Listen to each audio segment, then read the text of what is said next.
Good morning students. Today 9th class lesson 1 जिस देश में गंगा बहती है लो रिमेनिंग पोएम्स कंटिन्यू చేద్దాం। रिमेनिंग पोएम्स 6th वन जो जिससे मिला सीखा हमने गैरों को भी अपनाया हमने मतलब के लिए अंधे होकर रोटी को नहीं पूजा हमने।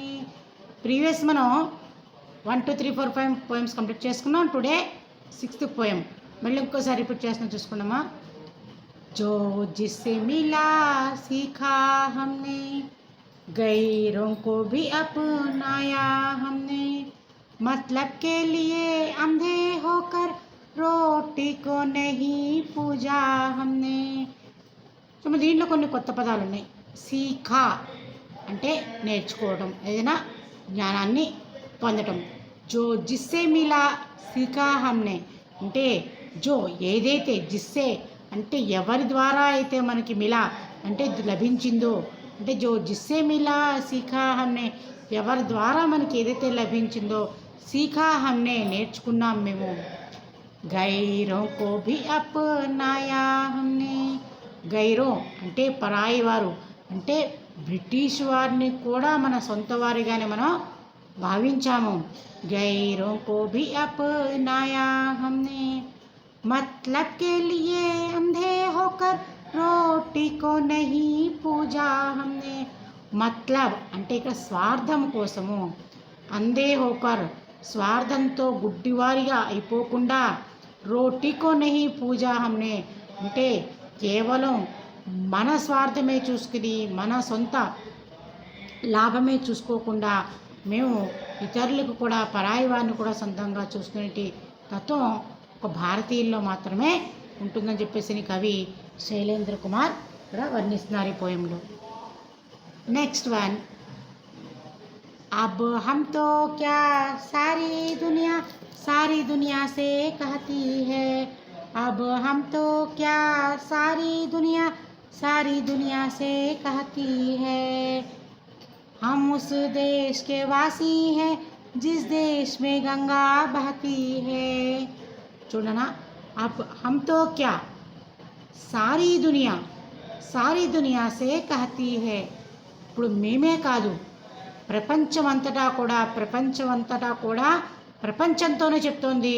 हम उस देश के वासी हैं जिस देश में गंगा बहती है అంటే ఏ దేశంలో అయితే పవిత్రమైనట్టు గంగా నది ప్రవహిస్తుందో ఆ దేశవాసస్థులం మేము అని చెప్పేసి అని పుట్టుకతోనే మనకి ఆ పవిత్రత अब हम तो क्या सारी दुनिया అంటే పవిత్రమైన గంగా నది ఏ దేశంలో అయితే ప్రవహిస్తుందో మనం ఆ దేశవాసస్థులం అని చెప్పేసి అని ఇక్కడ ప్రజలు భారతదేశంలో ఉండేటువంటి ప్రజలందరూ కూడా ప్రపంచానికే తెలియజేశారు। అంటే పవిత్రమైనది గంగా నది ఏ దేశంలో ప్రవహిస్తుందో భారతీయుల మనసులు కూడా అంత పవిత్రంగా ఉండేటువంటి మనస్తత్వం కలిగి ఉన్నటువంటి భారతీయులు అని చెప్పేసి అని ప్రపంచానికి, మన యావత్ ప్రపంచానికి కూడా భారతీయుల యొక్క గొప్పదనాన్ని తెలియజేస్తుంది। దీంట్లో हम तो क्या सारी दुनिया से कहती है हम उस देश के वासी हैं जिस देश में गंगा बहती है మనం పవిత్రమైనటువంటి గంగా నది ప్రవహించే దేశంలో నివసిస్తున్నాము। భారతదేశ గొప్పదనాన్ని ప్రజలు అందరూ కూడా ప్రపంచానికే తెలియజేసేలాగా తెలియజేస్తున్నారు। భారతీయులు కేవలం భారతదేశానికే కాదు యావత్ ప్రపంచానికి కూడా, ఒక సమస్త విశ్వానికి కూడా వారు ఒక పవిత్రతని, వారి యొక్క మంచి భావాల్ని తెలియజేస్తున్నారు।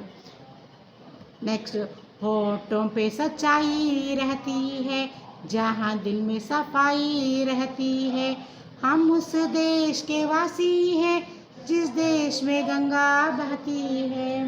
चुनमा होठों पे सच्चाई रहती है। नेक्स्ट 6th पोएम को साथ चूసుకోండి। होठों पे सच्चाई रहती है जहाँ दिल में सफाई रहती है हम उस देश के वासी हैं जिस देश में गंगा बहती है। होठों पे सच्चाई रहती है जहाँ दिल में सफाई रहती है हम उस देश के वासी हैं जिस देश में गंगा बहती है, चुन होठों पे सच्चाई रहती है, जहाँ दिल में सफाई रहती है. होठों पे సచ్చాయి అంటే పెదవుల మీద నిజాయితీ ఎప్పుడు ఉంటుంది, జహా దిల్ మే సఫాయి रहती है. మనసు ఎప్పుడైతే దిల్ అంటే జహా దిల్ మే సఫాయి रहती है, మనసు ఎప్పుడైతే నిర్మలంగా స్వచ్ఛంగా ఉంటుందో అప్పుడే మన పెదాలపై నుంచి అంటే మన నోటి నుంచి కూడా ఎప్పుడు నిజాలే వస్తూ ఉంటాయి.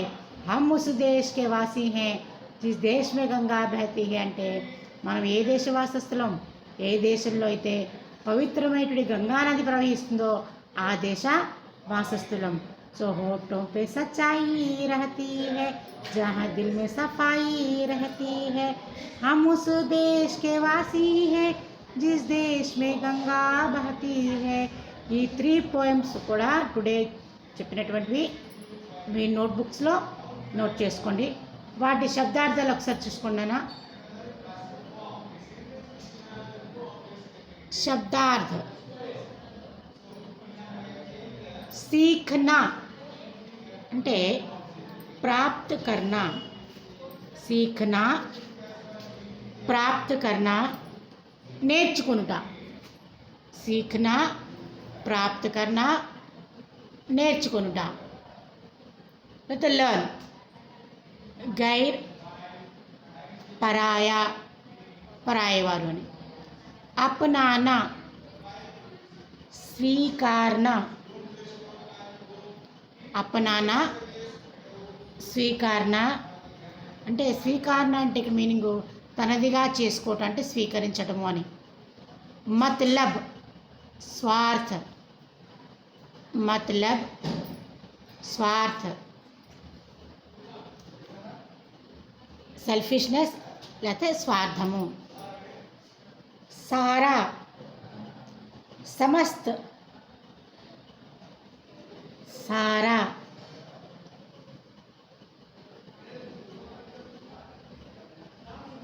समस्त.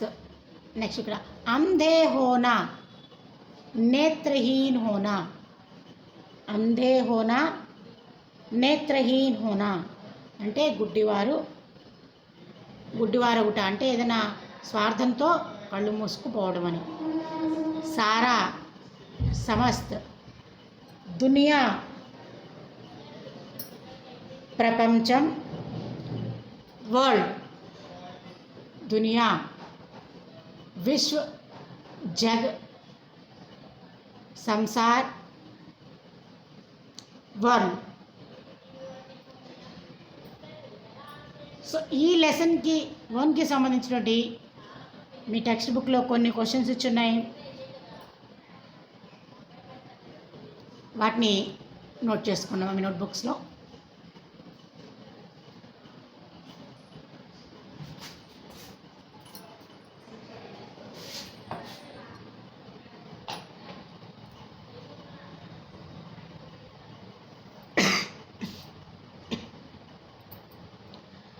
అర్థగ్రాహ్యత ప్రతిక్రియ.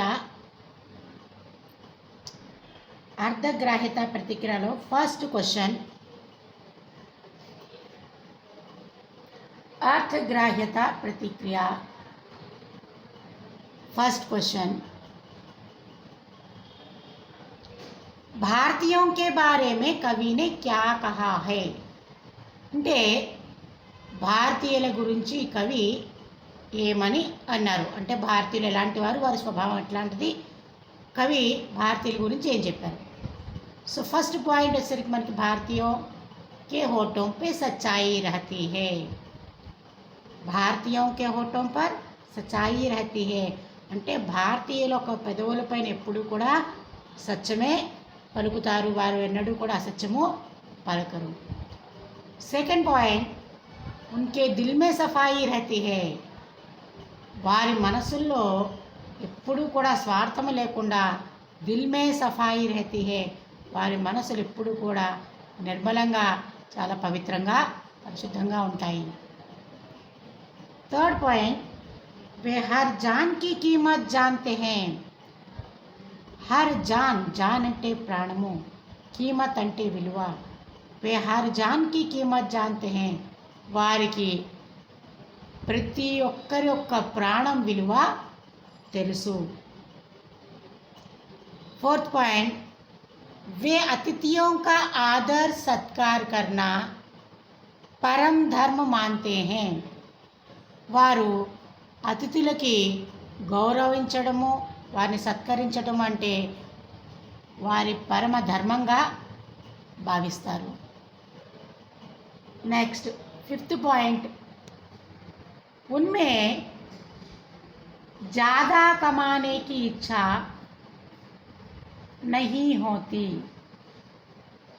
नेक्स्ट पॉइंट 5th पॉइंट, उनमें ज़्यादा कमाने की इच्छा नहीं होती అంటే వారిలో ఎక్కువగా సంపాదించేసుకోవాలి అనే అత్యాశ మటుకు ఉండదు. उनमें ज़्यादा कमाने की इच्छा नहीं होती.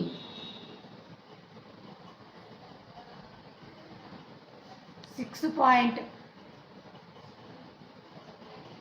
सादा जीवन उच्च विचार नीति पर वे जीते हैं.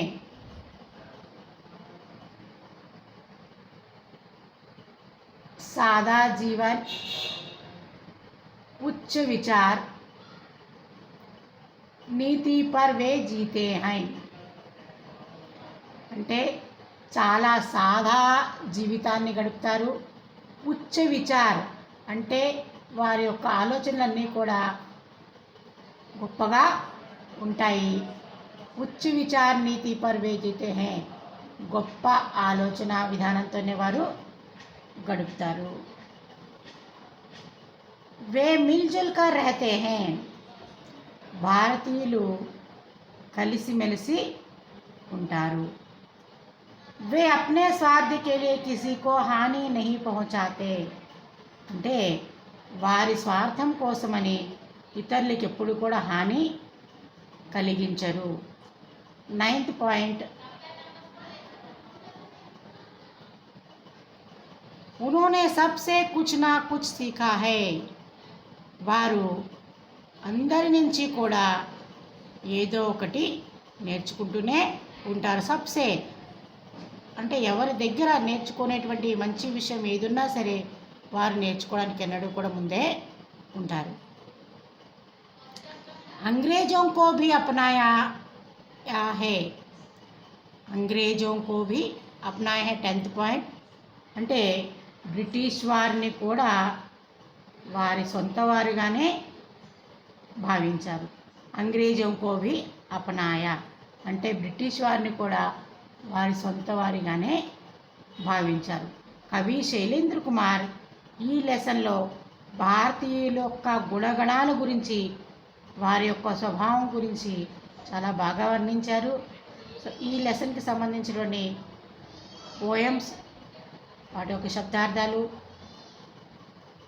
ఆ లెసన్కి సంబంధించి అర్థగ్రహీత ప్రక్రియలో ఫస్ట్ క్వశ్చన్ మీరు ఈరోజు ఎక్కించుకున్నారు. వీటి నోట్బుక్లో చాలా నీట్గా ఎక్కించుకుని ఈ question answers and meanings poems read చేయడం. హెచ్డబ్ల్యూలో మీరు ఈ క్వశ్చన్కి ఆన్సర్ చదివి చూడకుండా రాయడం ప్రాక్టీస్ చేయండి. అలాగే శబ్దార్థాలు కూడా చదవండి. మీ హెచ్డబ్ల్యూ నోట్బుక్లో పోయం కూడా చదివి చూడకుండా రాయండి. అండ్ క్వశ్చన్ కూడా క్వశ్చన్ నెంబర్ 1లో ఉన్నటువంటి 10 పాయింట్స్ కూడా చదివి వాటిని మీ హెచ్డబ్ల్యూ నోట్బుక్లో చూడకుండా రాసి ప్రాక్టీస్ చేయండి. ఓకేమా? Okay, thanks students.